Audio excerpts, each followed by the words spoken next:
మన ప్రభువును రక్షకుడైన యేసుక్రీస్తు వారి యొక్క శ్రేష్టమైన నామమున వందనాలు సమర్పిస్తూ ఉన్నామండి. మనము అంశంలోకి వెళ్దాము. మనము గత వీడియోలో తండ్రి, కుమారుడు, పరిశుద్ధాత్ముడు ముగ్గురు ఒకటా వేరా అనే సంగతుల గురించి మనము ఆలోచించేస్తాం. అయితే మనము మత్తయి సువార్త 3వ అధ్యాయము ఆలోచించేసాము. దాంట్లో ప్రభువైన యేసుక్రీస్తు వారు యోర్దాను నది యొద్ద బాప్తిస్మము తీసుకున్న తర్వాత ఒడ్డునకు వస్తాడు. ఒడ్డునకు వచ్చిన తర్వాత పరలోకం నుంచి అనగా ఆకాశము చీల్చబడి ఒక స్వరం వినిపిస్తూ ఉంటుంది. ఈయన నా ప్రియ కుమారుడు, ఈయన యందు నేను ఆనందించుచున్నానని ఒక స్వరం వినిపించింది. అయితే పరిశుద్ధాత్ముడు కూడా అక్కడ మనకి కనిపించటము జరిగింది. అలాగూ మనము ఆ యొక్క విషయాలను చూసాము. ఇప్పుడు మనము ఆ యొక్క సంగతులను కొనసాగిస్తూ మనము యొక్క సందేశంలోకి వెళ్దాము. అయితే గత వీడియోలో మనం మాట్లాడినప్పుడు యోహాను సువార్త 17వ అధ్యాయం దగ్గర మనము ముగించాము. ఆ యొక్క వచనం నుంచే మనము ఆ యొక్క సందేశాన్ని మరలా తిరిగి ప్రారంభిద్దాము. అయితే మీరు చాలా జాగ్రత్తగా గమనించాల్సిన అవసరం ఏంటంటే, మొదటిగా క్రీస్తు ఎవరో తెలుసుకొనకపోతే నీకు రక్షణ లేదు. జాగ్రత్తగా గమనించండి. క్రీస్తు ఎవరో నీకు తెలియకపోతే రక్షణ లేదు. కనుక నీకు క్రీస్తు తెలియవలసిన అవసరత ఉంది. క్రీస్తుని నీవేమనుకుంటున్నావు? దేవుడు అనుకుంటున్నావా? దేవుని కుమారుడు అనుకుంటున్నావా? లేదా పరిశుద్ధాత్ముడు అనుకుంటున్నావా? లేక తండ్రి, కుమార, పరిశుద్ధాత్మ త్రియేక నామం అనుకుంటున్నావా? కనుక నీవేమైనా అనుకోవచ్చు, అది మీ ఇష్టం, అది మీ యొక్క సొంత అభిప్రాయము, సొంత ఆలోచన. కానీ దేవాతి దేవుడు, పరమందున్న యెహోవా దేవుడు ఈ గ్రంథమందు ఆ యొక్క మాటలను మనకి తెలియపరుస్తా ఉన్నాడు. కనుక దేవుని యొక్క మాటలు గ్రంథంలో ఉన్నవి కనుక వాటిని మనము అనుసరించాల్సిన అవసరత ఉంది. వాటిని మాత్రమే నమ్మవలసిన అవసరత ఉంది. కనుక మనము వచనం చదువుకొని ఆ యొక్క సంగతులని క్రీస్తు గురించి మనం ఆలోచించేద్దాము. తండ్రి, కుమార, పరిశుద్ధాత్ముడు త్రియేకమా కాదా అనే సంగతిని మనం ఆలోచించేస్తున్నాము. అయితే బైబిల్ అయితే త్రియేకం అనేది లేనే లేదు. కనుక మనం చదువుదాం. యోహాను సువార్త 17వ అధ్యాయము మనము 1వ వచనము చూసినట్లయితే, యేసు ఈ మాటలు చెప్పి ఆకాశం వైపు కన్నులెత్తి ఇట్లనెను, తండ్రి, నా గడియ వచ్చి ఉన్నది. నీ కుమారుడు నేను మహిమపరచినట్లు నీ కుమారుని మహిమపరచుము. నీవు నీ కుమారునికి ఇచ్చిన వారికందరికి ఆయన నిత్య జీవము అనుగ్రహించినట్లు సర్వ శరీరుల మీదను ఆయనకు అధికారం ఇచ్చితివి. అయితే ఇక్కడ ప్రభువైన యేసుక్రీస్తు వారు యొక్క సంగతుల్ని మనతో మాట్లాడుతూ ఉన్నాడు. ఏమని మాట్లాడుతూ ఉన్నాడంటే, యేసు ఈ మాటలు చెప్పి ఆకాశం వైపు కనులెత్తి చూస్తా ఉన్నాడంట. తండ్రి, నా గడియ వచ్చి ఉన్నది అని మాట్లాడుతూ ఉన్నాడు. మరి సమాజంలో అయితే యేసుక్రీస్తు వారే తండ్రి కదా, యేసుక్రీస్తు వారే యెహోవా కదా, యేసుక్రీస్తు వారే పరిశుద్ధాత్ముడు కదా, మరి ఇలాంటి భావన కలిగి ఉన్నారు కదా. మరి మనం యొక్క లేఖనాల్లో చూసినట్లయితే యేసుక్రీస్తు వారు సైతం తండ్రి, నా గడియ వచ్చి ఉన్నది అని మాట్లాడుతూ ఉన్నాడు. మరి యేసుక్రీస్తు వారు తండ్రి అని పిలిచింది ఎవరిని? అయితే క్రీస్తు తండ్రి కాదా? క్రీస్తు యెహోవా కాదా? క్రీస్తు యెహోవా కాదు, క్రీస్తు తండ్రి కాదు.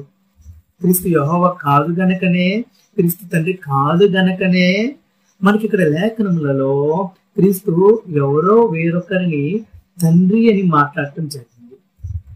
చాలా జాగ్రత్తగా ఉంది. తండ్రి అని మాట్లాడటం జరిగింది. కనుక ఆ తండ్రి ఎవరంటే ఒక్కడేనంట. అది కూడా లేఖనం చదువుతున్నాం మనము. 3వ వచనం చూసినట్లయితే యోహాను సువార్త 17వ అధ్యాయము 3వ వచనం చూసినట్లయితే, అద్వితీయ సత్యదేవుడైన నిన్నును నీవు పంపిన యేసు క్రీస్తుని ఎరుగుటయే నిత్య జీవము. ఇక్కడ మనకి క్షుణ్ణంగా చూడండి, ఎవరైనా కానివ్వండి నిత్య జీవాన్ని పొందుకోవాలంటే అద్వితీయ సత్య దేవుడిని యెహోవాని ఎరుగాలంట, ఆయన పంపిన క్రీస్తుని ఎరుగాలంట. క్రీస్తుని ఎరగకపోతే, జాగ్రత్తగా గమనించండి, క్రీస్తుగానే ఎరగాలి కానీ నీవు క్రీస్తుని యెహోవాగా అంగీకరించి ఆయనని గుర్తించి ఎరగకూడదంట. అద్వితీయ సత్యదేవుడైన నిన్నును నీవు పంపిన యేసు క్రీస్తుని ఎరుగుటయే నిత్య జీవం అంట. జాగ్రత్తగా గమనించండి. కనుక ఇక్కడ అద్వితీయ సత్యదేవుడైన నిన్నును నీవు పంపిన యేసు క్రీస్తుని ఎరుగుటయే నిత్య జీవం అని ఈ యొక్క లేఖనం మనకి సెలవిస్తూ ఉంది. కానీ సర్వమానవాళి చాలా వరకు ఏమని ఆలోచన చేస్తా ఉన్నారంటే, తమకి ఇష్టం వచ్చినట్లుగా యేసుక్రీస్తే యెహోవా అని ఆలోచన చేస్తా ఉన్నారు. యేసుక్రీస్తే తండ్రి, యేసుక్రీస్తే మనకు దేవుడు అని ఆలోచన చేస్తా ఉన్నారు. అయితే ఇక్కడ అసలు క్రీస్తు ఎవరో అని నీవు తెలుసుకోకపోతే నీకు వచ్చే సమస్య ఏంటంటే, నువ్వు రక్షణలోనికి ప్రవేశించటానికి అవకాశము లేదు.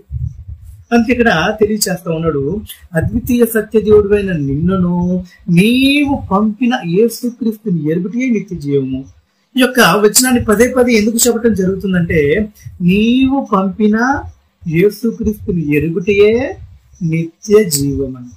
ఎవరు పంపారు? ఎవరు పంపారు? మనం చదువుకున్నాము. ఒకసారి చూద్దాం. మనం మత్తయి సువార్త 3వ అధ్యాయం మనం చూసినట్లయితే ఇక్కడ మనకి తేటగా ఈ యొక్క సంగతులు మనకు తెలియచేయడం జరిగింది. మత్తయి సువార్త 3వ అధ్యాయము మన 16వ వచనం చూసినట్లయితే, యేసు బాప్తిసము పొందిన వెంటనే నీళ్లలో నుండి ఒడ్డునకు వచ్చెను. ఇదిగో ఆకాశం తెరవబడెను, దేవుని ఆత్మ పావురముల దిగి అతని మీదకి వచ్చి చూచెను. మరియు ఇదిగో ఈయనే నా ప్రియకుమారుడు, ఈయన యందు నేను ఆనందించుచున్నానని ఒక శబ్దము ఆకాశం నుండి వచ్చెను. ఏమంట? ఈయన నా ప్రియకుమారుడు, ఈయనందు నేను ఆనందించుచున్నానని ఒక శబ్దం వచ్చిందంట. అంటే క్రీస్తు ఇప్పుడు కుమారుడు అంట. ఎవరికైనా కుమారుడు? తండ్రికి కుమారుడు. కుమారుడు ఏమని చెప్తా ఉన్నాడు ఇక్కడ మనము యోహాను సువార్త 17వ అధ్యాయంలో ఏమని మాట్లాడుతూ ఉన్నాడు? 2వ వచనంలో మనం 1వ వచనంలో చూసినట్లయితే, యేసు ఈ మాటలు చెప్పి ఆకాశం వైపు కన్నులెత్తి ఇలాగంటా ఉన్నాడు, తండ్రి నా గడియ వచ్చి ఉన్నది. ఏమంటున్నాడు? తండ్రి నా గడియ వచ్చి ఉన్నది. అంటే ఇప్పుడు క్రీస్తు తండ్రి కాదనమాట. చాలా జాగ్రత్తగా గమనించండి. కుమారుడు యెహోవా కాదు, తండ్రి ఏమో క్రీస్తు కాడు. తండ్రి యెహోవానే అంట, కుమారుడు క్రీస్తేనంట. ఎవరికి కుమారుడు? యెహోవా దేవునికి కుమారుడు. అందుకే మనం ఇప్పుడు చదువుకున్నాము లేఖనము మత్తయి సువార్త 3వ అధ్యాయంలో, ఈయన నా ప్రియ కుమారుడు, ఈయన యందు నేను ఆనందించుచున్నాను అని మాట్లాడుతూ ఉన్నాడు. అయితే తండ్రి తండ్రిగానే ఉన్నాడు, కుమారుడు కుమారుడుగానే ఉన్నాడు. అందుకే ఇక్కడ అంటా ఉన్నాడు, అద్వితీయ సత్యదేవుడైన నిన్నును నీవు పంపిన యేసుక్రీస్తుని ఎరుగుటయే నిత్య జీవము. ఇప్పుడు నువ్వు యేసుక్రీస్తుని ఎరగాల్సిన అవసరం ఉందన్నమాట.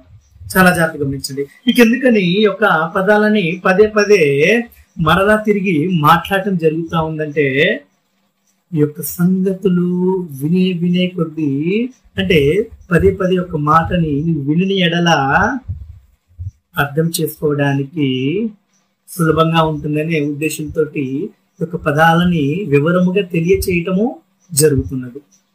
కనుక అద్వితీయ సత్యదేవుడైన నిన్నును నీవు పంపిన యేసుక్రీస్తుని ఎరుగుటే నిత్య జీవం అని ఒక లేఖనం మనకి సెలవిస్తూ ఉంది. కనుక ఇప్పుడు నువ్వు క్రీస్తుని ఎరగాలి.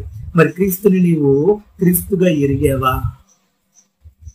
యెహోవాగా కాదు, తండ్రిగా కాదు, పరిశుద్ధాత్ముడిగా కాదు, క్రీస్తుగానే నీవు ఎరగాలంట. చూద్దాం ఎవరో లేఖనం మనము చూద్దాం. ఇప్పుడు యోహాను సువార్త మనము 16వ అధ్యాయము చూసినట్లయితే, యోహాను సువార్త 16వ అధ్యాయము 27వ వచనం చూద్దాం. యోహాను సువార్త 16వ అధ్యాయము 27వ వచనం మనం చూద్దాం ఒకసారి. మీరు నన్ను ప్రేమించి నేను దేవుని యొద్ద నుండి బయలుదేరి వచ్చితనని నమ్మితిరి గనుక తండ్రి తానే మిమ్మును ప్రేమించి ఉన్నాడు. చాలా జాగ్రత్తగా ఉంచండి. ఏంటంట? ఎవరు నమ్ముతా ఉన్నారంట? ప్రభువైన యేసుక్రీస్తు వారు. ఇక్కడ సందర్భం ఏంటంటే, ప్రభువైన యేసుక్రీస్తు వారు తన యొక్క శిష్యులతోటి మాట్లాడుతున్న సందర్భం. నేను తండ్రి యొద్ద నుంచి వచ్చానని మీరు నమ్ముతున్నారు కనుక మీరు తండ్రిని ప్రేమించిన వారు అని తెలియచేస్తా ఉన్నాడు. ఇక్కడ ఏమని తెలియచేస్తా ఉన్నాడు? చాలా జాగ్రత్తగా గమనించండి. మీరు నన్ను ప్రేమించి నేను దేవుని యొద్ద నుండి, ఎవరి గురించి జాగ్రత్తగా గమనించండి, చాలా జాగ్రత్తగా గమనించండి. నేను దేవుని యొద్ద నుంచి వచ్చానని మీరు నమ్మితిరి గనుక అంటున్నాడు. నేనే దేవుణ్ణి అని చెప్పట్లా. చాలా జాగ్రత్తగా గమనించండి. నేను దేవుణ్ణి అని చెప్పట్లా. ప్రభువైన యేసుక్రీస్తు వారు తను పరిచయం చేసుకునే విధానం గమనించండి. తను పరిచయం చేసుకునే విధానం, తను నేను దేవుని కుమారుడిగాని పరిచయం చేసుకున్నాడే గాని నేను దేవుని కుమారుణ్ణి, దేవుని చిత్తాన్ని నెరవేర్చడానికి వచ్చిన వాడనే అని పరిచయం చేసుకున్నాడు గాని నేను తండ్రిని, నేను యెహోవాను, నేను దేవుడను అని ప్రభువైన యేసుక్రీస్తు వారు తన గురించి పరిచయం చేసుకోవాలా. తన గురించి ఏమని పరిచయం చేస్తా ఉన్నాడు, ఏమని పరిచయిస్తా ఉన్నాడు? చాలా జాగ్రత్తగా గమనించండి. మళ్ళా చదువుతాను. యోహాను సువార్త 16వ అధ్యాయము 27వ వచనము. మీరు నన్ను ప్రేమించి నేను దేవుని యొద్ద నుండి బయలుదేరి వచ్చినని నమ్మితిరి గనుక. ఎక్కడి నుంచి వచ్చారంట? ప్రభువైన యేసుక్రీస్తు వారు దేవుని యొద్ద నుంచి బయలుదేరి వచ్చాడని శిష్యులు నమ్ముతున్నారంట. తండ్రి తానే మిమ్మును ప్రేమించుతున్నాడు. ఓహో, అంటే ఇప్పుడు నువ్వు నిత్యజీవం పొందుకోవాలంటే తెలుసుకోవాల్సిన విషయం ఏంటంటే ప్రభువైన యేసుక్రీస్తు వారు యెహోవా దేవుని యొద్ద నుంచి వచ్చాడని మనము నమ్మితే దేవుడు మనల్ని మరల తిరిగి ప్రేమిస్తాడంట. ఇక్కడ లేఖనం అదే తెలియజేస్తాడు. తండ్రి తానే మిమ్మల్ని ప్రేమించుచున్నాడు. దేవుడు నిన్ను ప్రేమించాలంటే, యెహోవా దేవుడు నిన్ను ప్రేమించాలంటే నువ్వు ఏమని విశ్వాసము పొంది ఉండాలంటే ప్రభువైన యేసుక్రీస్తు వారు యెహోవా కాదంట, యెహోవా దేవుని యొద్ద నుంచి భూలోకమునకు పంపబడిన క్రీస్తు అని, ఈయనే దేవుని కుమారుడని నీవు విశ్వాసం పొందిన వాడివైతే దేవుడు అప్పుడు నిన్ను ప్రేమిస్తాడంట. లేకపోతే ప్రేమించడా? ప్రేమించడు. ఎందుకు ప్రేమించడంటే నువ్వు దేవుని కుమారుడు అయిన క్రీస్తుని విశ్వసిస్తేనే నువ్వు జీవం పొందుకుంటావు కనుక. ఇక్కడ మనకి అందుకే ఇక్కడ మనం 28వ వచనం కూడా చూద్దాం. మనం యోహాను సువార్త 16వ అధ్యాయము 28వ వచనం కూడా మనం చూద్దాం. నేను తండ్రి యొద్ద నుండి బయలుదేరి వచ్చు. చాలా జాగ్రత్తగా గమనించండి. నేను తండ్రి యొద్ద నుండి బయలుదేరి లోకమునకు వచ్చి ఉన్నాను, మరియు లోకము విడిచి తండ్రి యొద్దకు వెళ్ళిచున్నానని వారితో చెప్పాను. ఆహా, ఎంత అద్భుతంగా ఉందంటే ఈ యొక్క లేఖనము. ప్రభువైన యేసుక్రీస్తు వారు తండ్రి యొద్ద నుంచి బయలుదేరి వచ్చి ఉన్నాడని తెలియజేస్తా ఉన్నాడు. మరలా తిరిగి లోకమును విడిచి తండ్రి యొద్దకు బయలుదేరి వెళ్తున్నానని చెప్తా ఉన్నాడు. అంటే ఈయన ఎక్కడి నుంచి వచ్చాడంటే నేను తండ్రి యొద్ద నుంచి వచ్చానని చెప్తా ఉన్నాడు.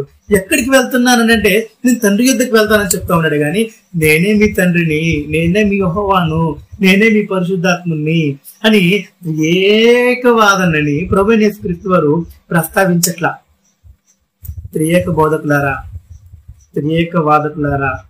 త్రియేక బోధని బోధిస్తూ క్రైస్తవ్య జీవితాలను, క్రైస్తవ్య సమాజములను, క్రైస్తవ్య సంఘములను భ్రష్టు పట్టిస్తున్న త్రియేకవాదులారా జాగ్రత్తగా వినండి. లేఖనమును జాగ్రత్తగా క్షుణ్ణంగా పరిశీలన చేయండి. యోహాను సువార్త 16వ అధ్యాయము 28వ వచనము క్షుణ్ణంగా ఉంది. లేఖనంలో మనం మాట్లాడినప్పుడు ఒక సున్నైనను పొల్లైనను చేర్చకూడదు, తీయకూడదు. కనుక జాగ్రత్త చదవండి. యోహాను సువార్త 16వ అధ్యాయము 28వ వచనంలో లేఖనం ఎంత తేటగా ఉందో చూడండి. నేను తండ్రి యొద్ద నుండి బయలుదేరి లోకమునకు వచ్చి ఉన్నాను. ఎవరు మాట్లాడుతుంది? ప్రభువైన యేసుక్రీస్తు వారు మాట్లాడుతూ ఉన్నాడు. ఏమని మాట్లాడుతూ ఉన్నాడు? నేను తండ్రి యొద్ద నుంచి, తండ్రి ఎక్కడ ఉన్నాడు? పరలోకంలో ఉన్నాడు. నేను తండ్రి యొద్ద నుంచి లోకమునకు బయలుదేరి వచ్చిందని మాట్లాడుతూ ఉన్నాడు. అయితే ఇప్పుడేమంటాడంటే మరియు లోకమును విడిచి తండ్రి యొద్దకు వెళ్ళుచున్నాడంట. లోకమును విడిచి తండ్రి యొద్దకు వెళ్ళుచున్నాడంట. ఎవరు చెప్తా ఉన్నారు? ఇది ప్రభువైన యేసుక్రీస్తు చెప్తా ఉన్నారు. మరి సమాజం అంతా ఈ క్రైస్తవులను పిలువబడుతున్న సమాజం, జాగ్రత్తగా గమనించండి, క్రైస్తవులుగా పిలువబడుతున్న సమాజమే కానీ క్రైస్తవులు కాదండి. క్రైస్తవులుగా పిలువబడుతున్న యొక్క సమాజము ఏం చేస్తా ఉన్నారంటే, అనగా యొక్క ప్రజలు ఏం చేస్తా ఉన్నారంటే ఈయనే యెహోవా, ఈయనే తండ్రి, ఈయనే పరిశుద్ధాత్ముడు, పాత నిబంధనలు యెహోవాగా ఉన్నాడు.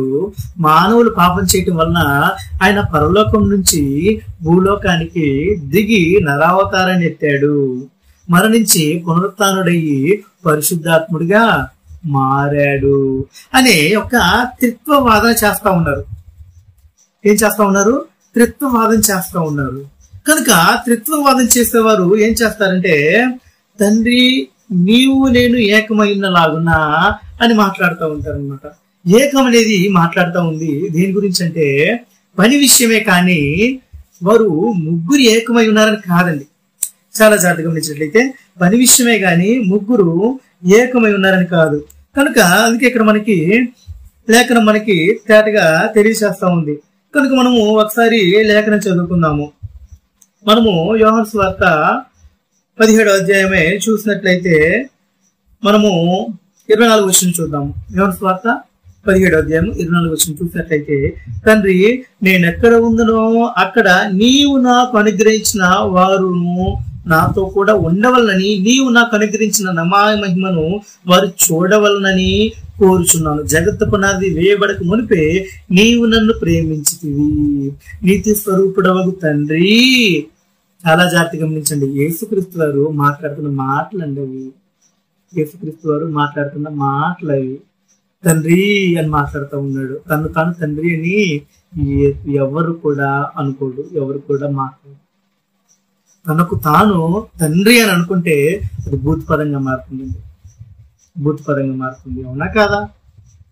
అవును కదా. యేసుక్రీస్తు తనకు తాను తండ్రి అనుకోడు కదా కదా అది భూతే కదా. మరి తండ్రి అని మాట్లాడుతూ ఉన్నాడు. చూడండి ఇక్కడ 24వ వచనంలో, యోహాను సువార్త 17వ అధ్యాయము 24వ వచనంలో, తండ్రి నేను ఎక్కడ ఉందనో అక్కడ నీవు నాకు అనుగ్రహించిన వారును నాతో కూడా ఉండవలనని, నీవు నాకు అనుగ్రహించిన నా మహిమను వారు చూడవలనని కోరుచున్నాను.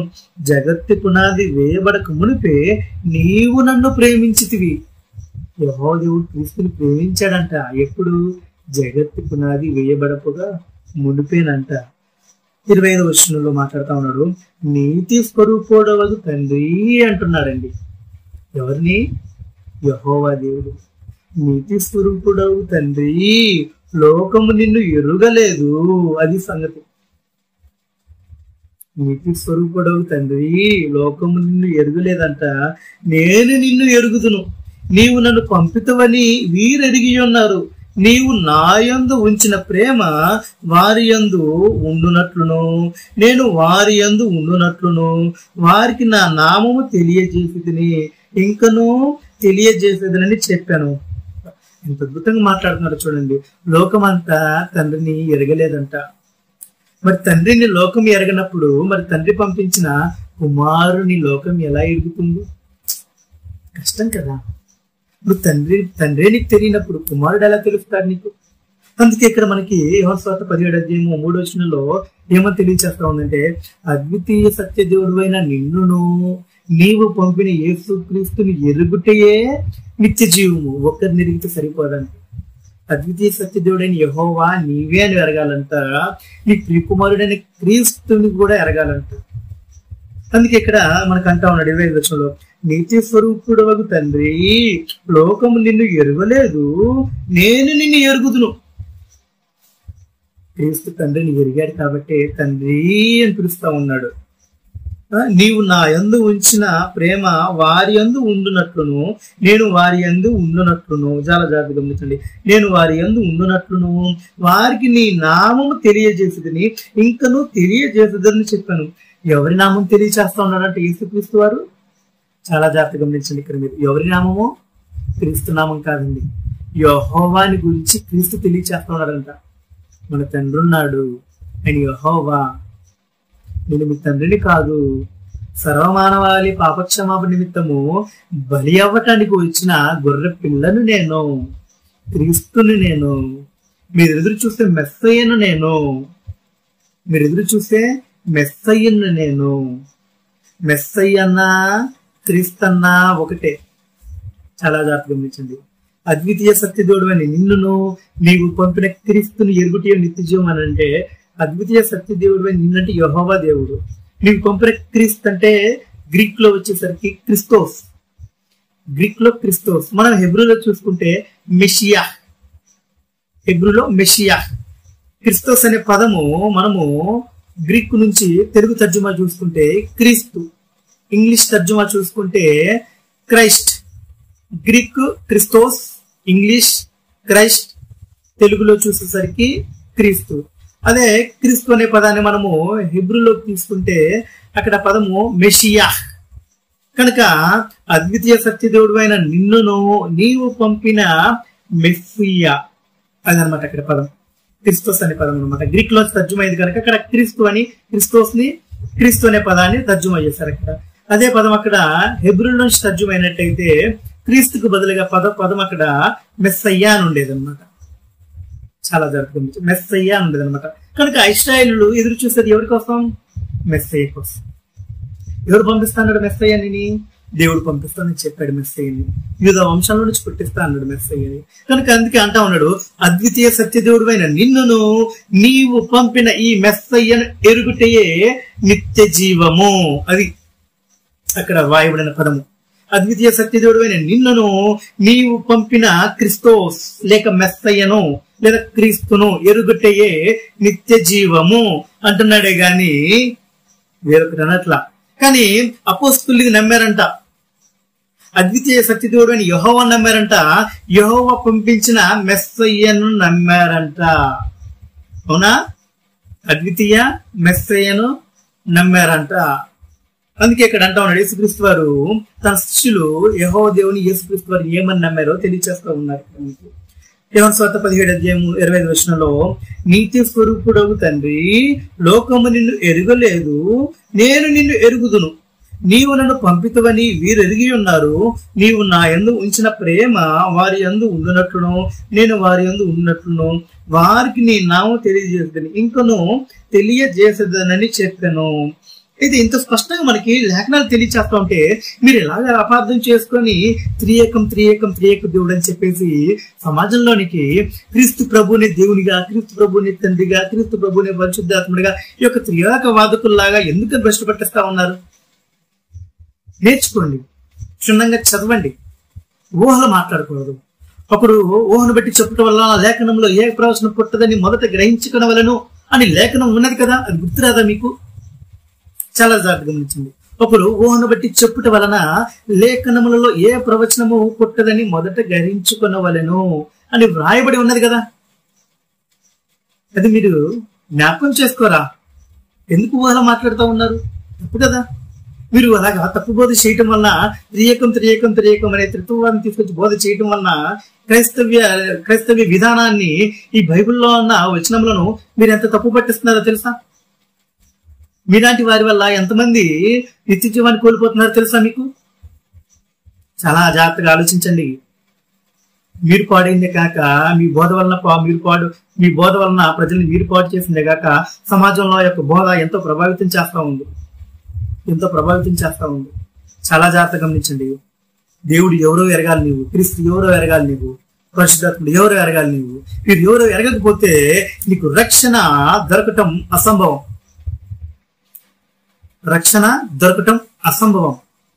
మరి క్రీస్తు ఎవరు? యెహోవానా, పరిశుద్ధాత్ముడు? చూడండి, లేఖను చూడండి, క్షుణ్ణంగా చూడండి. ఈ యొక్క వీడియోని ప్రారంభం నుంచి చివరి వరకు క్షుణ్ణంగా స్కిప్ చేయకుండా చూడండి. నేను మీకు సోది చెప్పట్లేదు, కథలు చెప్పట్లేదు, ముచ్చట్లు చెప్పట్లేదు.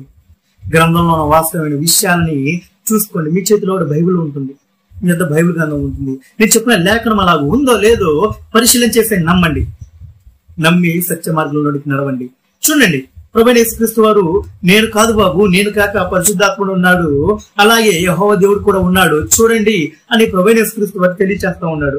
చూడండి, యోహాను సువార్త మనము 14వ అధ్యాయం చూసినట్లయితే 16వ వచనం, యోహాను సువార్త 14వ అధ్యాయము 16వ వచనం చూసినట్లయితే ఇక్కడ మనకి ప్రభువైన యేసుక్రీస్తు వారు ఆఖరి క్షణాల్లో మాట్లాడుతున్న మాటలు చాలా జాగ్రత్తగా గమనించండి. నేను తండ్రిని వేడుకొందును, మీ వద్ద ఎల్లప్పుడూ నుండుటకై ఆయనకు వేరొక ఆదరణకర్తను అనగా సత్య స్వరూపేగు ఆత్మను మీకు అనుగ్రహించును.